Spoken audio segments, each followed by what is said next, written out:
பார்த்தீங்கன்னா நண்டு கிரேவி தான் பார்க்க போகிறோம். ஆல்ரெடி நண்டை நான் எப்படி கழுவி சுத்தம் பண்ணுறதுங்கிற வீடியோ போட்டிருக்கேன். அதே மாதிரி இப்போ நான் கழுவி மஞ்சள் பொடி போட்டு சுத்தம் பண்ணி வச்சுருக்கேன். இப்போது எப்படி செய்யுதுன்னு பார்க்கலாம். ஒரு ஸ்பூன் கடுகு,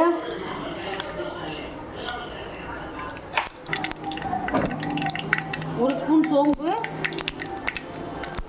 2 பெரிய வெங்காயம், 2 வெங்காயம் போட்டிருக்கேன். போட்டு நல்லா வதக்கிக்கலாம்.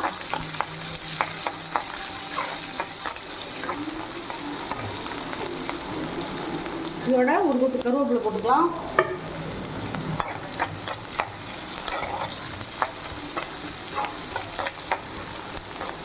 நல்லா கண்ணாடி பார்த்து வதக்கிக்கணும். ரொம்ப கோல்டன் கலர் வேண்டாம், கண்ணாடி பதம் வதக்கினா போதும்.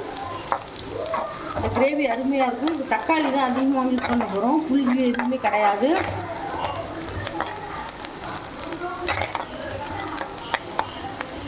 நான் 1/2 கிலோ நண்டுக்கு ஒரு 4 பெரிய சைஸ் தக்காளியை அரைச்சி வச்சுருக்கேன்.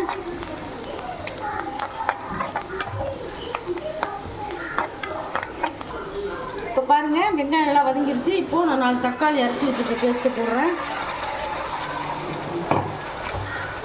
இப்போது கிரேவிக்கு தேவையான உப்பு போட்டுடலாம்.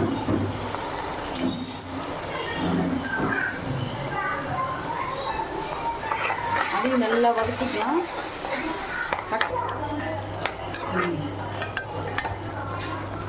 சில்லி பவுடர் போடுறோம். சில்லி பவுடர் வந்து காரம் கம்மியாக போட்டுக்கலாம். நான் 1 ஸ்பூன் தான் போடுறேன். உங்களுக்கு தேவையான போட்டுக்கிறேன். 1 ஸ்பூன் சில்லி பவுடர், 2 ஸ்பூன் மல்லி பவுடர். நான் மஞ்சத்தூள் வந்து நண்டுலேயே போட்டு வச்சுருக்கேன், அதனால் இப்போ தேவையில்லை. சோம்பும் தாளிச்சாச்சு. இப்போ இதை பச்சை வாசனை போக வதக்கிப்போம்.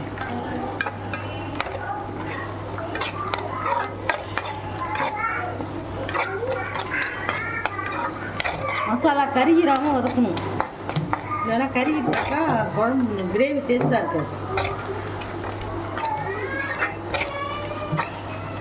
அதில் எண்ணெய் பிரிஞ்சு வரும்.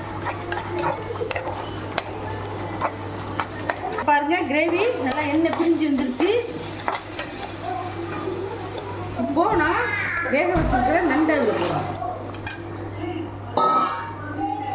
இது கிரேவிங்கிறதுனால தண்ணி ரொம்ப தேவையில்லை, நம்ம கம்மியாக தான் அதில் போட்டிருக்கோம். அதை வச்சே நம்ம வந்து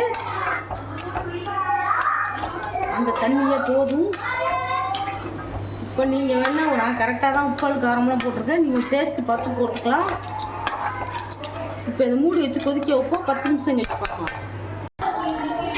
இப்போ பாருங்கள், நண்டு கிரேவி ரெடி ஆகிடுச்சு. இப்போது நான் 1/2 மூடி தேங்காய் நல்ல பேஸ்ட்டாக அரைச்சி இதில் போட போகிறோம்.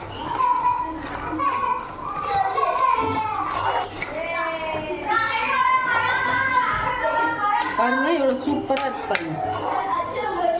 நான் காரம் கம்மியாக தான் வச்சுருக்கேன், ஏன்னா பேர பசங்கள்லாம் வந்துருக்காங்க, அதனால் சாப்பிட மாட்டுறாங்க. அதனால் நான் காரம் கம்மியாக வச்சுருக்கேன். நமக்கு காரம் எவ்வளோ வேணுமோ அவங்க வந்து போட்டுக்கலாம். அதுக்கு வந்து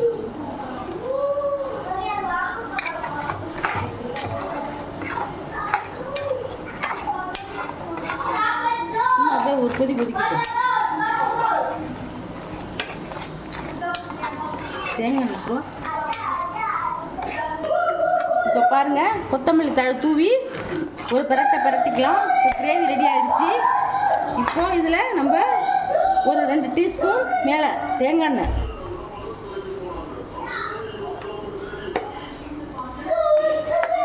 2 டீஸ்பூன் தேங்காய் எண்ணெய் போட்டாச்சு. ஒரு பிரட்டிக்கலாம். இந்த கிரேவி ஒரு 5 பேர் சாப்பிட்லாம், சூப்பராக இருக்கும்.